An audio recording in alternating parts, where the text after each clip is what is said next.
Hello, and welcome to my podcast, Good Grief. My name is Dr. Christine Malone, and in this podcast, we talk about trauma, tragedy, and survival. In each episode, I will interview someone that has gone through grief in some way, and we will discuss the impact it has had on their life. By sharing these stories, we hope that others won't feel alone should they be going through similar situations. Enjoy.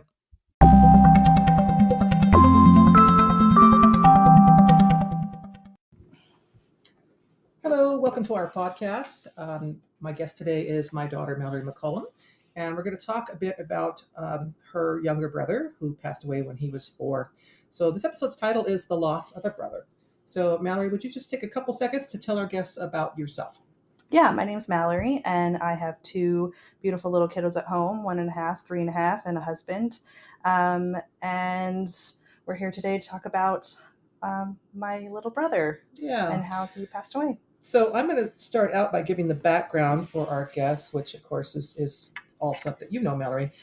So Mallory's little brother Ian was born in 1999, and a series of medical mistakes at the time of his birth left him severely disabled for his life. His providers didn't believe he was going to survive even a day, let alone any length of time.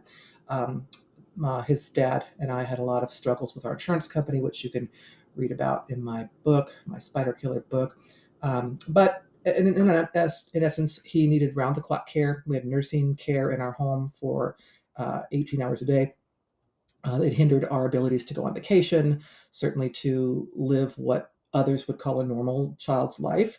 There was a lot of stuff that was involved with you and your brother needing to be cared for by other people because Ian's dad and I were in the hospital quite a bit and so on. And then Ian passed away when he was 4.5 years old. So I'd like to hear a little bit about kind of your memories of Ian and your life as a child when Ian was still alive. Yeah, so, honestly, I don't have a ton of memories of when he was first born because I would have only been 4 or 5 years old. 6. You were 6, so 6, yeah. okay. And then, he passed away when I was in 5th grade. You're like 9 when you're in 5th grade. So the memories that I do have, I think that are mostly good. I think that my brain has probably forced most of those memories to be good. So I remember, him spinning around in his chair and doing his cute little laugh. I think what I remember the most is his laugh. I can still hear it sometimes. I'm sure you can too. Doing little puppet shows while I would go in his closet and his nurse would, sit him in his little chair and I'd do little puppet shows for him and he loved that. So like you said, Ian never really surpassed like a 3-month-old, Right. His brain. So, doing little things with him like that. So I'm not sure if he really ever like recognized me, but he definitely liked to be spun around. He liked to be talked to. He loved the color yellow, which has become really significant. But yeah, I don't have a ton of memories of when, like bad memories, I would say. Yeah. I would like to think that there weren't that many bad memories for you and your brother. Not that you were protected from them, but the bad memories, from my perspective, all have to do with the healthcare settings and the healthcare he needed and seizures and medications and so on, which you and your brother did not have to be part of. One thing that I do remember about that was a time when you and your brother and I went on a vacation together, and we were at the hotel swimming pool, and there was a little boy in the pool who was clearly very disabled. Both of his parents were supporting him in the pool, and I think you might have been maybe 8 or 9, and you swam over to this little boy and just sort of talking to him as if he was any other normal little boy. And I could tell that all the other kids in the pool were way off to the other side of the pool. They didn't want to be anywhere near this boy. They were afraid of him. And the fact that he was different. But you went right over to them, and I could see that the parents were surprised, happily surprised that you did that. And I think they probably were wondering, well, how is it that this young child is so comfortable with someone so different than other people there? Do you remember that event? I do. Yeah. Did you ever walk up to them and tell them your story, or? I did to some extent. After you had visited with them, I was admiring his wheelchair, and I went over to the parents and asked them about the wheelchair because we were about to upgrade Ian to a bigger size wheelchair, and I wanted to know what they liked or didn't like about it. And I did mention, obviously, that I had a handicapped son as well.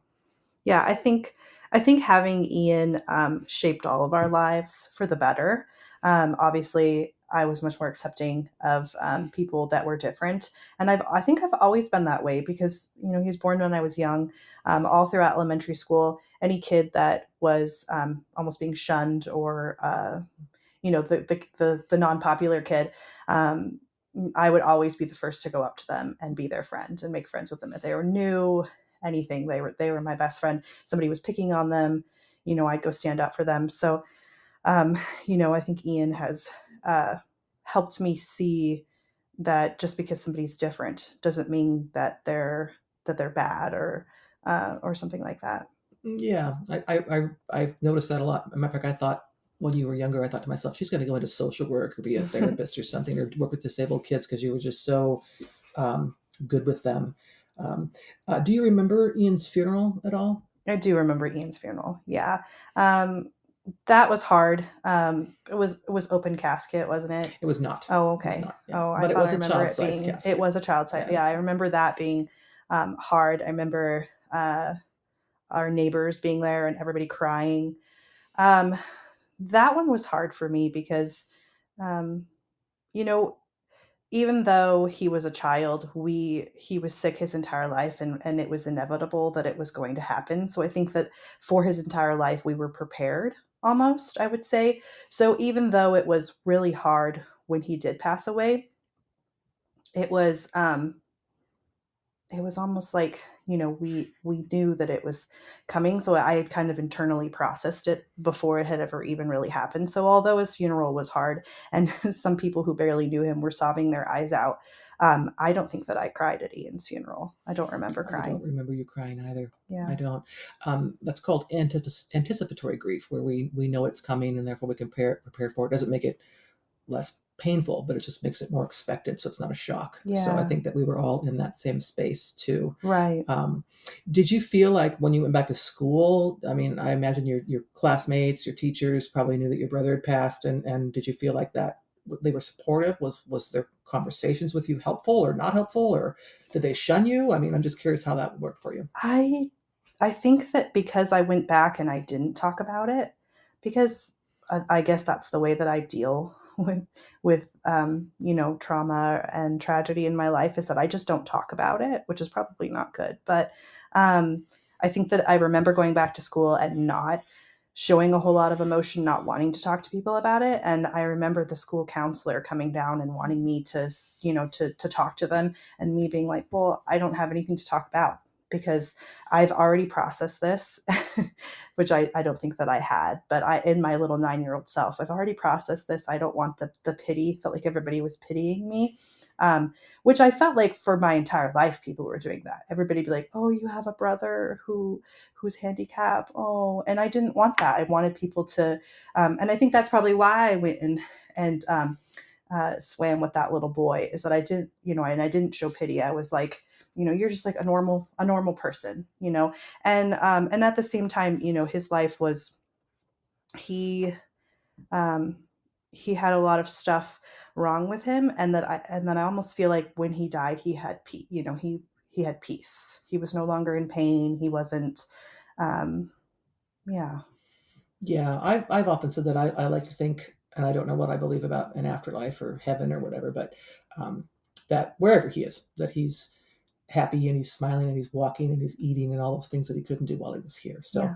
those are all wishes that I have in my head and how I kind of get deal with the grief of him being gone.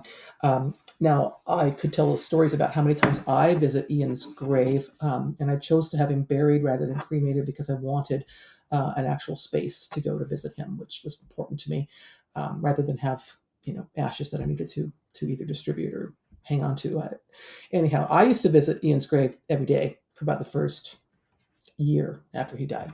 Then I went down to about every maybe 2 or 3 times a week, and then for many years I would go just once a week, and on holidays and birthdays and so on and so forth. But do you ever visit Ian's grave, or have you visited his grave? Yeah, I do. I visit his grave probably whenever we're in Everett. I just, even if I don't physically get out, I still like drive by and I know exactly where he is because I went with you many, many, many times to his grave.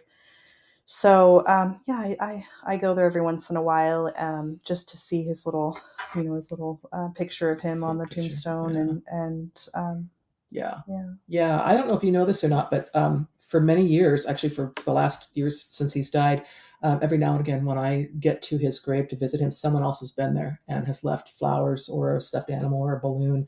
And I've never known who that was. I know it's not his dad because he's moved to Florida. Um, I don't know if it was one of the providers who were involved in his injury that caused his death, or maybe one of the nurses who cared for him. For many years, it used to make me angry because I thought, how dare you come to this sacred place and leave things for my son? How dare you? And I would destroy the things. I would Oh, take them and throw wow. them out.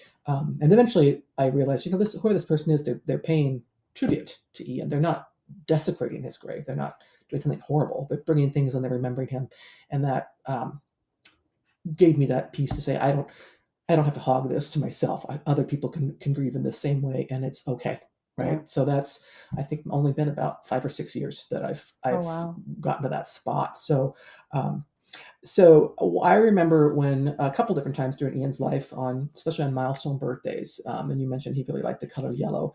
We would release balloons Hmm.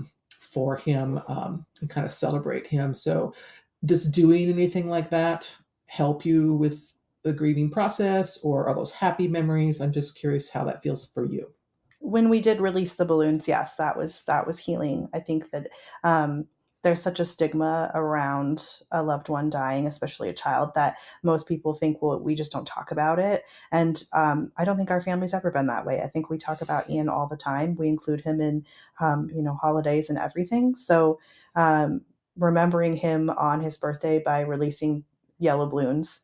Um, it was nice. It still boggles my mind that he would be 24 this year, and he died when he was 4. So it's been 20 years. It's Right? still, because I still picture him as that little, the Yep. little baby.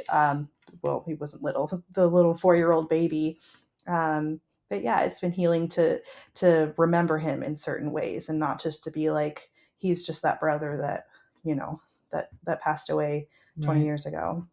And just like your dad, who passed away when you were young, you also saved a chair for Ian and your dad both when you got married. I remember Yep. that, Yeah. kind of paying him that tribute. So that was very, very sweet of you to do. And I know you didn't do it just to be sweet; it meant something to you. So I appreciated it. So yeah, he'd be 24 today. He'll always be 4 in my mind. And now that your son is coming on 4, it's one of those things that makes me think, wow, he's the same age as Ian. Of course, in Ian's case, he'll always be, like I said, mentality about a 3-month old or so on. So it's just very different for me. But I think for me, it makes me appreciate my grandsons even more because they're Mhm. so healthy and so vibrant and leading such a wonderful life with you and your husband. So, do you have anything you would want to share with our guests about the loss of a sibling, especially like I said, you were young when he passed, and a lot of your formative years as a child, even though it's only 4.5 years, those were very formative years, and our lives very much changed after he died, and so on. So, any thoughts on that at all? Yeah, I would probably say, don't forget about them. They talk about them all the time, because that's been very healing for me, is to not just pretend like they never existed, but to talk about them. Look at pictures of them. Think about the ways that they've changed your life, because, like I said, I think Ian's changed our lives for the better in a lot of ways. So just you know. Yeah.